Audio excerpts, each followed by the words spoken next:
Olá, meus amigos, minhas amigas, meus irmãos e minhas irmãs, graça e paz da parte do nosso Senhor Jesus Cristo. Estamos aqui mais uma vez para trazer a mensagem profética para a sua vida. Lembrando que estamos quase terminando esse assunto tão importante que é o fruir do avivamento. É muito importante isso para o nosso crescimento espiritual. Eu, particularmente, estou flutuando, né? Estou voando, né? Como diz aí, como dizem, né? Estou voando pelo poder de Deus, a glória de Deus na minha vida. O que essa matéria, esse assunto tem feito na minha vida? Louvo a Deus por tudo isso mesmo. Fluidovamento, liberando fluidovamento. É o assunto que deva ser pregado em todas as igrejas. Não é você aí que entrou no canal agora aqui, está vendo essa mensagem? Anuncie lá, avise que estamos pregando sobre isso. Desde o dia 9 de julho, você que não assina do canal, entra no meu canal lá, canal Ministério Opa, né? Entra no nosso canal e com certeza você vai ver lá, né, a partir do dia 9 de julho, nós já falando sobre esse assunto. Hoje completa 133 mensagens sobre esse assunto, fluidovamento. Tem mais ainda, são 140 e poucas mensagens que vamos fechar aí, né? Acredito pelas minhas contas aí, no final de novembro, mais tardar até no início de dezembro. Tá ok? Vamos lá? O tema estamos começando hoje, glória a Deus, aleluia, irmãos, estamos começando um novo tema hoje, né?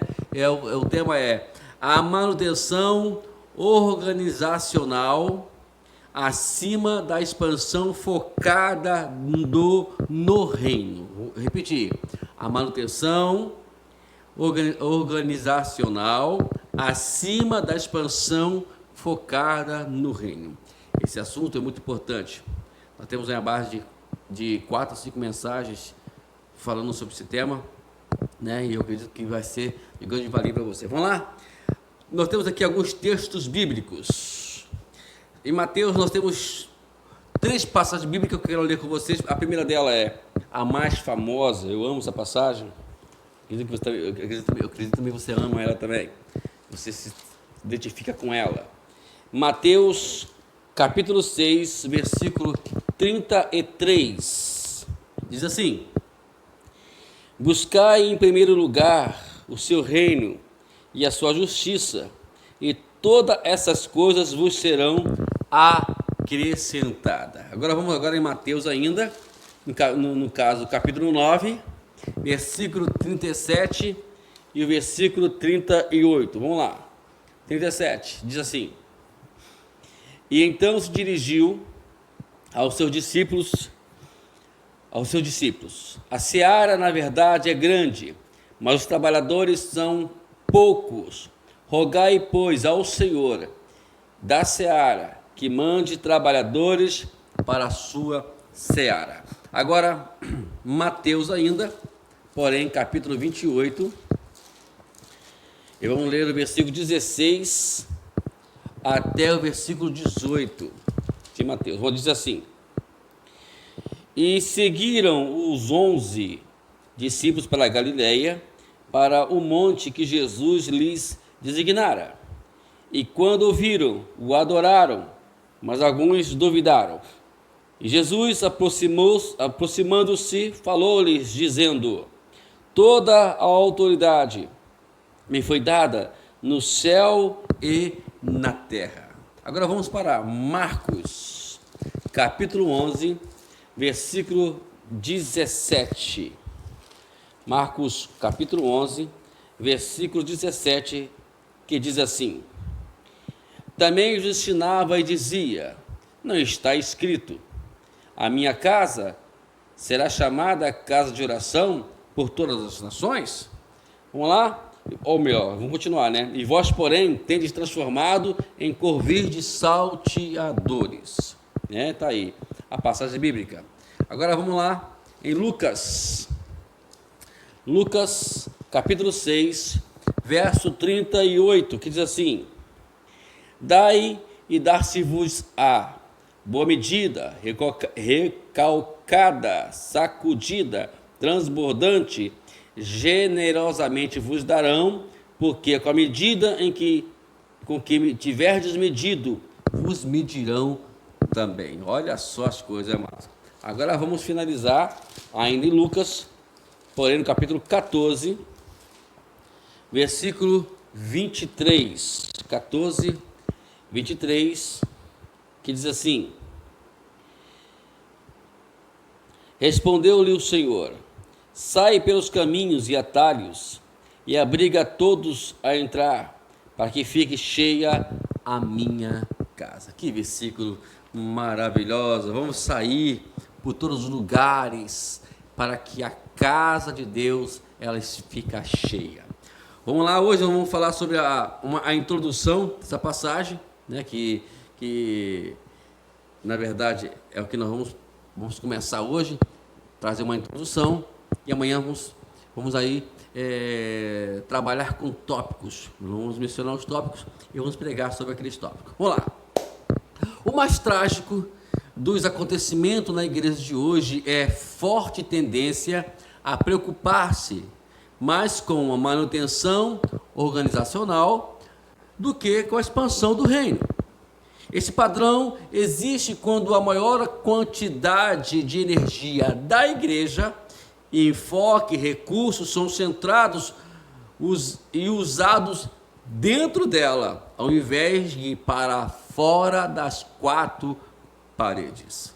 Então, o que acontece quando a maioria das atividades da igreja e o seu enfoque estão sobre os crentes e a sua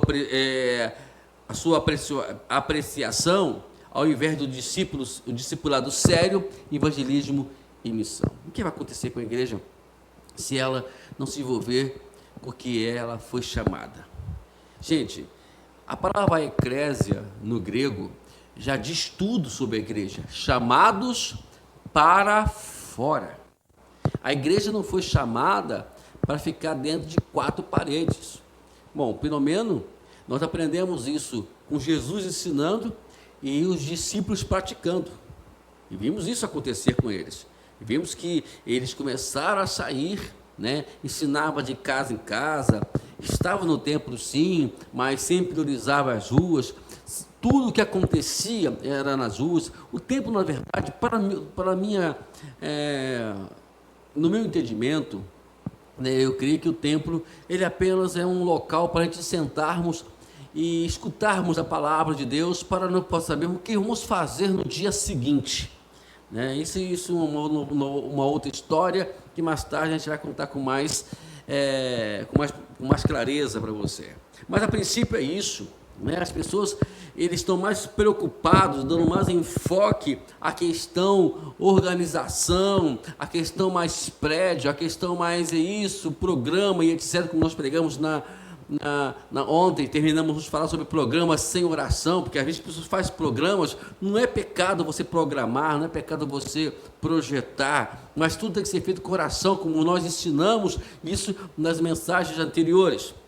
Hoje estamos falando sobre um tema a qual as pessoas querem mais se envolver com a questão mais organização do que organismo. A igreja é um organismo, a igreja não é a igreja é uma organização? Sim.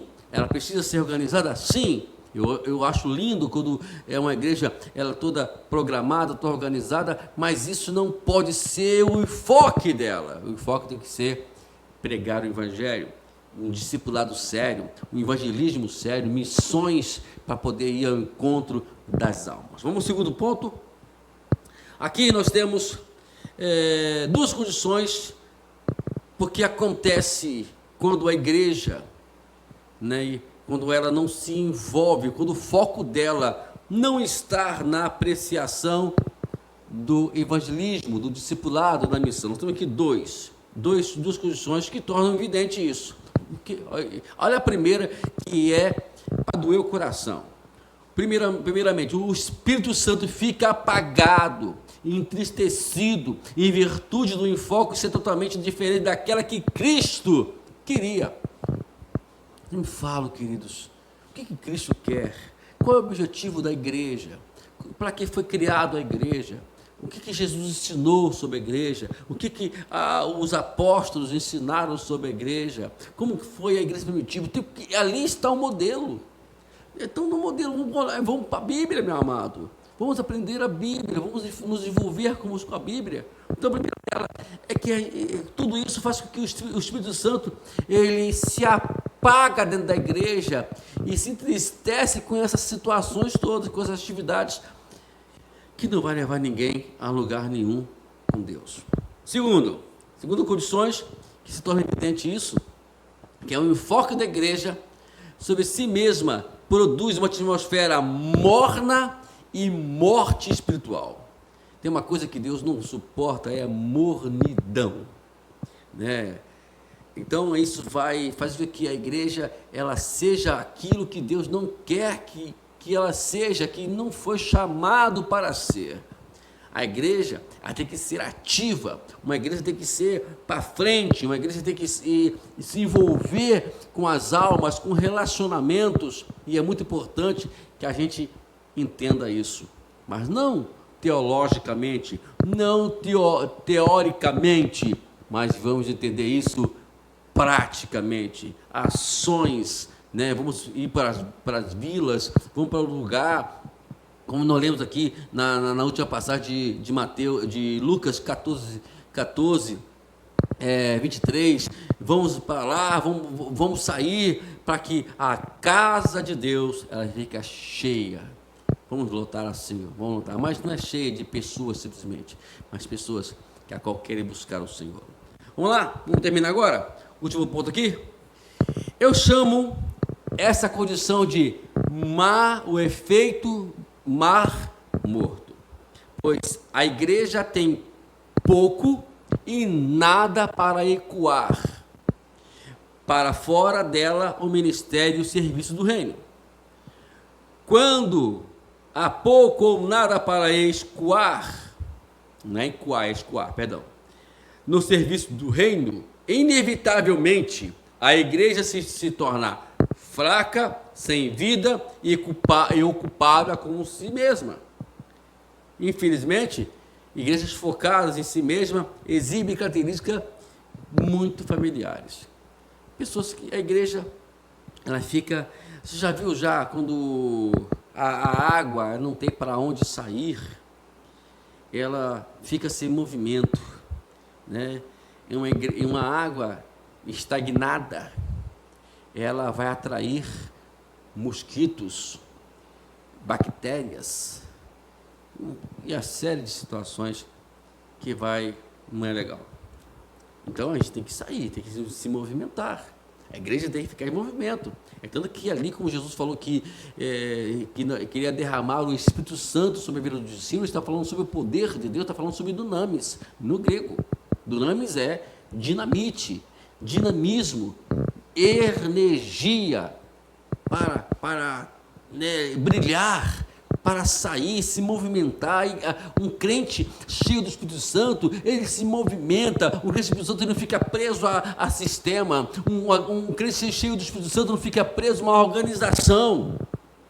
Por mais que ela deva existir, mas ela tem que ser o plantel, o lugar para a gente sair, né? Um lugar para a gente para poder ouvir, para aprender, para que depois venhamos sair, para podermos pregar o Evangelho. Ok, queridos? Amanhã estaremos novamente aqui para trazer mais uma mensagem profética dentro desse assunto de suma importância para a gente, que é a manutenção organizacional acima da expansão focada no reino. Quando isso acontece, podemos dizer lamentável. Deus te abençoe. Até amanhã com mais uma mensagem profética para a sua vida.